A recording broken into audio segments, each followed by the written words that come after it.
warahmatullahi wabarakatuh. Perkenalkan, nama Ulun Mayang Sari, NIM 1801010366, Prodi Pendidikan Agama Islam, kelas B angkatan 2018, mata kuliah Pendidikan Keluarga dan Masyarakat.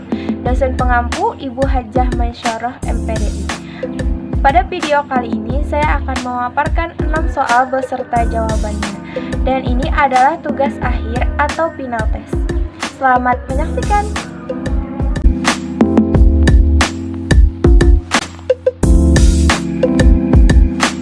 Pada surah Ar-Rum ayat 21, tujuan berumah tangga atau berkeluarga adalah untuk mencari ketenangan dan ketentraman atas dasar mawaddah dan rahmah, saling mencintai dan penuh kasih sayang antara suami dan istri.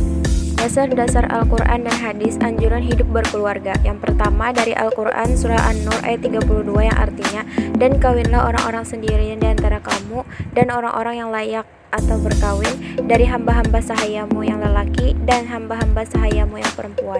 Yang kedua, bagi umat Islam menikah merupakan anjuran untuk mengikuti sunnah Rasul, sebagaimana sabda Rasulullah yang artinya, siapa saja yang mampu untuk menikah namun ia tidak menikah, maka tidaklah ia masuk ke dalam golonganku. Hadis riwayat Tabrani dan Baihaqi. Kewajiban orang tua terhadap anak diatur dalam UU nomor 35 tahun 2014. Pasal 26 UU tersebut mengatakan bahwa kewajiban orang tua terhadap anak mencangkup 4 hal, yaitu 1. Mengasuh, memelihara, melindungi, dan mendidik anak. 2. Menumbuh kembangkan anak sesuai dengan kemampuan, minat, dan bakatnya. 3. Mencegah anak menikah usia dini. 4. Memberikan pendidikan karakteristik dan kemampuan nilai budi pekerti anak.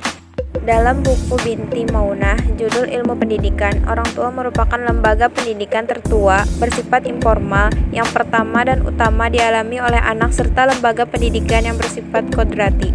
Orang tua bertanggung jawab memelihara, merawat, melindungi, dan mendidik anak agar tumbuh dan berkembang dengan baik. Ada juga dalam buku Hasbullah, judul Dasar-Dasar Ilmu Pendidikan, faktor yang mempengaruhi perkembangan pribadi anak.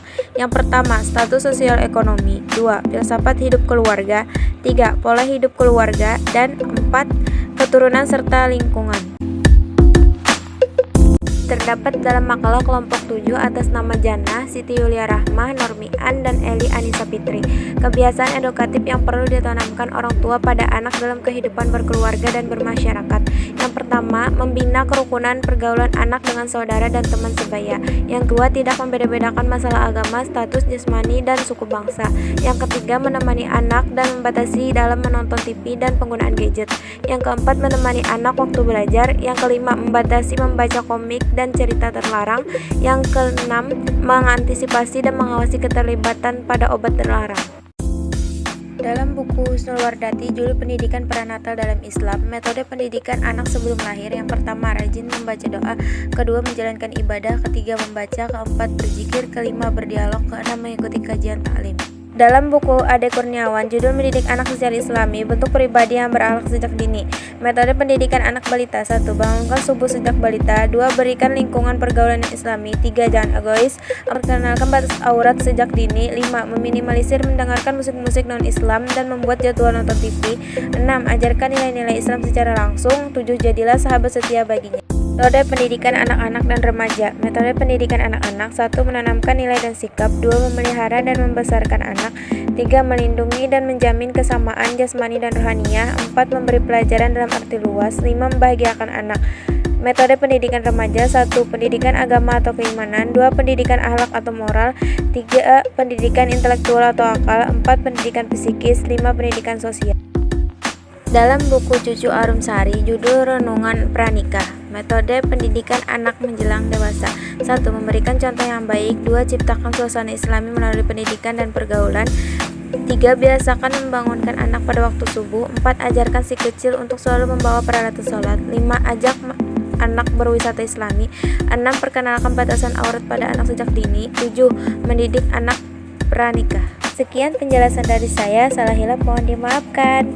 Thanks for watching. Dadah. Assalamualaikum.